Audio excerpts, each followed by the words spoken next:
अपनी मांगे कैसे लेंगे? लड़के लेंगे, लड़के लेंगे। अपनी मांगे कैसे लेंगे? लड़के लेंगे, लड़के लेंगे। इनकलाब जिंदाबाद, जिंदाबाद, जिंदाबाद। अपनी मांगे कैसे लेंगे? लड़के लेंगे, लड़के लेंगे। होश में आओ, होश में आओ, होश में आओ। बिहार सरकार होश में आओ, होश में आओ, होश में आओ। अरे अपनी मांगे लड़के लेंगे, लड़के लेंगे, लड़के लेंगे। अरे अपनी मांगे लड़के लेंगे, लड़के लेंगे, लड़के। बिहार सरकार होश में आओ, होश में आओ, होश में आओ। महाविद्यालय संघर्ष समिति का संघर्ष 9 वर्षों का अनुदान के भुगतान को लेकर लगातार जारी है। इसी क्रम में बुधवार सुबह नगर विधायक संजय सरावगी के आवास का घेराव करते हुए बिहार सरकार के खिलाफ जमकर नारेबाजी की। समिति के सभी सदस्यों ने विधायक सरावगी को मांग पत्र सौंपकर मुख्यमंत्री के समक्ष इस मुद्दे को उठाने की मांग की। इस दौरान विधायक ने सभी सदस्यों की बात को गंभीरता से सुनते हुए उन्हें आश्वासन दिया कि उनकी सरकार जल्द इस मुद्दे का समाधान करेगी।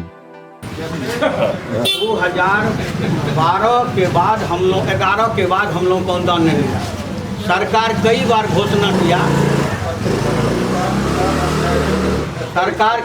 घोषणा किया कि जो हम आपको 12 से 17 तक का अनुदान देंगे। बजट में भी मुख्यमंत्री के बजट में भी उतना पैसा 6 अरब 30 करोड़ आ गया।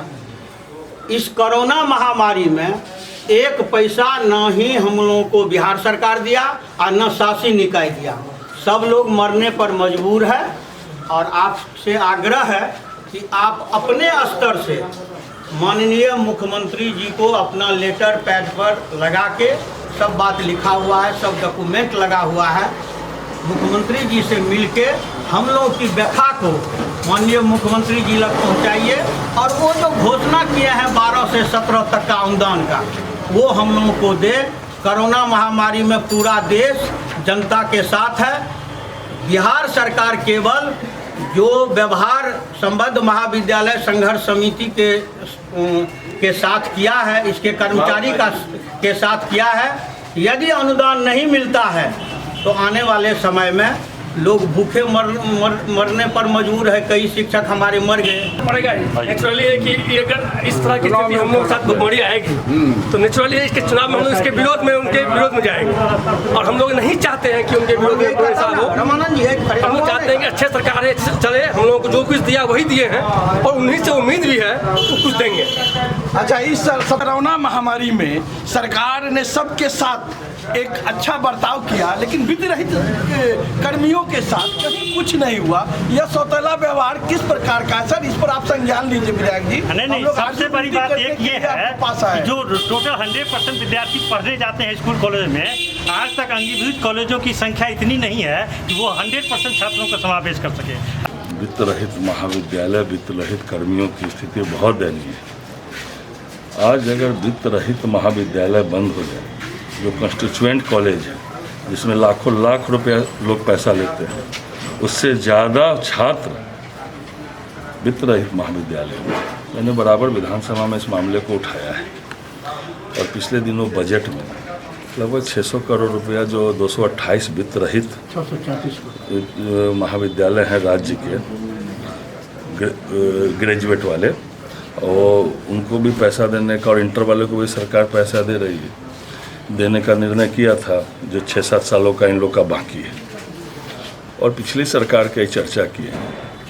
पिछली सरकार में तो न 1 रुपया अनुदान मिलता था लालू यादव के सरकार में, जिनकी चर्चा ये लोग कर रहे हैं, और फ्री में पढ़ाया जा। आज कम से कम हम लोग छात्र और छात्राओं के अनुपात में अनुदान देने का निर्णय किए और राशि आई भी है, और राशि कुछ भी मिल रहा है तो हम ही लोग के सरकार में मिल रहा है।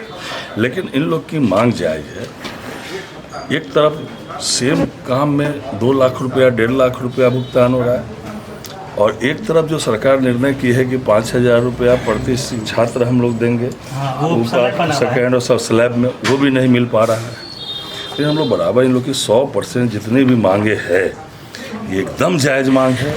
कोई भी मांग जो है इसमें ऐसा नहीं है जो सरकार को नहीं मानना चाहिए, और हम लोग आवाज़ उठाएं। और फिर इन लोग का जो मिला है आज फिर प्रतिवेदन, और मैं भी कई वित्त रहित महाविद्यालयों में प्रबंध समिति में अध्यक्ष हूँ, और हम जिस महाविद्यालय में प्रबंध समिति में अध्यक्ष हैं, सरकार कहती है 70% वित्त रहित महाविद्यालयों के आमदनी का वेतन में देना चाहिए।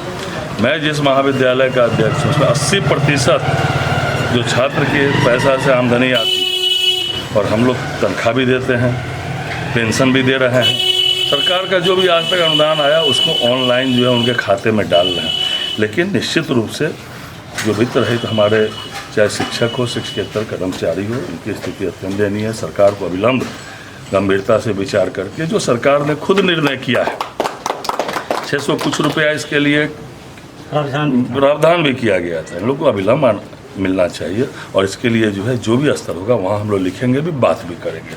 इन लोग की मांग 100 में 100% जायज़ है, 1% भी ऐसा नहीं है जो ये लोग नाजायज़ करें।